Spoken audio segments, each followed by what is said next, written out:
method. For those of you joining me for the first time, welcome. This channel is about health, fitness, overall well-being. My name is Mela. I'm a personal trainer. I've been doing this for like about 4 years. I'm currently back in school to be a registered dietitian, so I know a thing or two, and I'm speaking from experience, science, facts. You know the deal. Today's video, it's gonna be about how to be fit during the holidays. I know a lot of us are going to see friends and family. We're gonna indulge a little, and then we get a little overwhelmed, a little bit of anxiety, like you're not gonna be able to control yourself, especially if you were on a fitness journey before. But I'm here to tell you it is not that serious. Take a chill pill. No, don't chill like that. Sorry mom, sorry dad. But yeah, just I have a few tips for you. I'm gonna give you about 7, so enjoy. Oh yeah, and if you haven't done so before, make sure you like, subscribe, share with a friend. All I want for Christmas is more subscribers. All I want for Christmas is to help you, help me, help you. That's the purpose of this channel, to educate you all, to help keep me accountable and on my toes as well. So yeah, let's get into it. Tip number 1, I cannot stress this enough. Portion control. I've said this countless times, but we just don't get it. The obesity rate is still at an all-time high, so I'm going to continue to say it until it decreases. But yeah, this is a sample plate of what it's supposed to look like. So you see it's a very tiny portion for carbs. Half your plate should be fruits and veggies. Another quarter should be protein. So we're really overeating now that you think about it. So some examples, like during the Christmas holidays. So what are we having? 1/2 cup of eggnog, 1 candy cane, 3/4 cup rice and peas. Well, we eat rice and peas in my house because we're West Indian for the holidays. But yeah, so everything you eat has like a nutrition panel, a nutrition facts panel, and they get you. Like I'm gonna do a video about the portion sizes because it'll be in really small print. Like it'll be 1 bag of something, and then it'll be like serving size, half bag, but you already have eaten the whole bag. So it's tricky like that. So yeah, portion control is everything. Just be mindful of that.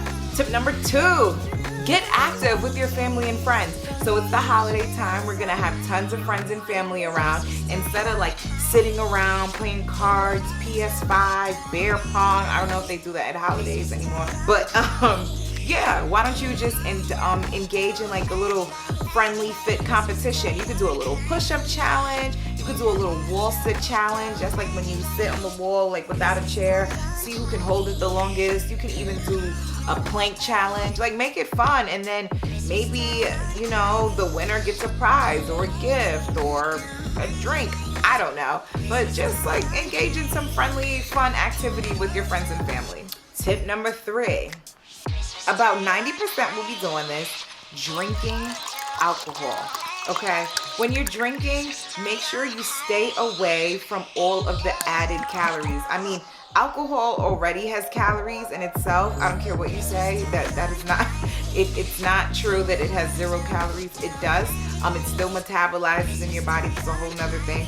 But make sure, like, don't do a spiked eggnog because the eggnog has so much sugar. You might as well just do the liquor straight. I don't even want to condone drinking, but if you were to do it, like a serving size of alcohol is 1 ounce of hard liquor.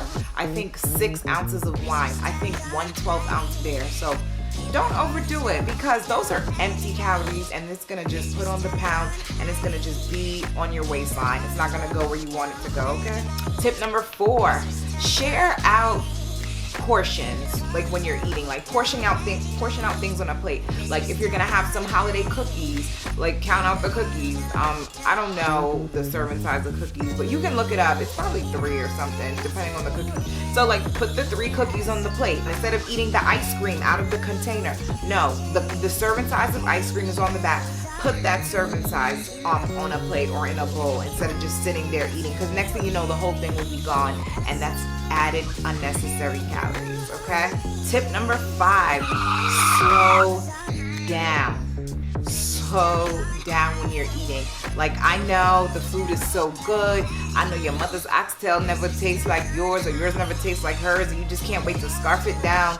Again, we eat oxtail for Christmas, but anyway, yeah, just slow down, enjoy your food. It takes some time for the brain to register that you're full. It's like a hormonal response. So just take your time when you're eating. Like, it takes 5 to 20 minutes. It's on a case-by-case individual basis, but take your time when you're eating. I guarantee that you're not gonna wanna get up and get seconds if you take your time. If you just scarf down your food, your brain isn't even gonna realize that it's full. That's when you get overstuffed. So just take your time while you're eating. Enjoy, have a conversation, have a glass of water while you're eating, but just take your time. It makes a difference, I promise.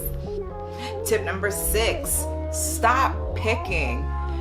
By picking, I mean like when you're cooking or someone is cooking, like you're constantly taking a little piece here and there, taking a little bite of mac and cheese, taking a little piece of oxtail, taking like a piece of pastry. By the time you did all of that picking, you've already eaten a plate of food. I don't care what you said. Like, you've already eaten an entire plate of food. So just relax. I mean, tasting is one thing to make sure the food tastes good, but you just want to just chill and then just wait till dinner time or lunchtime or whenever you're going to have your biggest meal for the day. But just stop picking. Just walk by that pie and turn your face. Give it a side eye or something, but don't do it, okay? Tip number 7. A lot of your popular coffee shops, they have like those holiday drinks. You'll find like some eggnog holiday drinks, some gingerbread, some caramel drinks. Don't be afraid to ask for less sweetener. Like, these drinks are made to order, like 9 times out of 10 if you're going to like a barista or something, they're made to order, so you can control how much sweetener they put in there. Like me, for instance, I'm obsessed with gingerbread.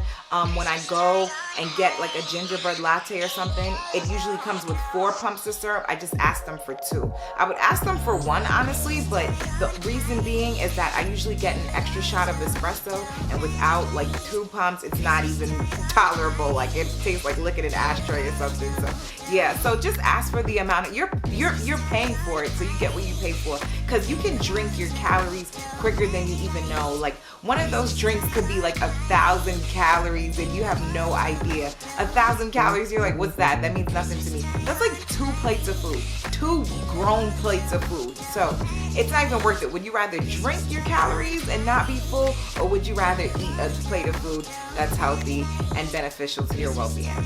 And my last tip, well, my added bonus, number 7 was the last tip, and then you got an added bonus, but self-care is a must. Self-care includes like getting a massage or getting a facial or stepping up your nighttime skin routine, getting stretched. I personally do all of those things. I stretch myself, but then sometimes I'll go see someone to get stretched. You pay by the half an hour, you pay by the hour, what have you, whatever you can afford. But all of those things, practicing self-care is a must. As important as it is for us to look good, feeling good is equally or even more as important. Thank you all for joining me for today's video. I hope you learned a thing or two with these tips on how to stay fit during the holiday. Like I said, it may seem a little overwhelming, but it's not even that serious. A little goes a long way. And let me know if you have any problems or any of these things you've experienced or never even thought about that makes a huge difference. Leave it in the comments section below. And again, if you haven't done so, please like, subscribe, share with a friend, share with your family during the holidays, because this can all be beneficial for everybody. See you all next time. Bye.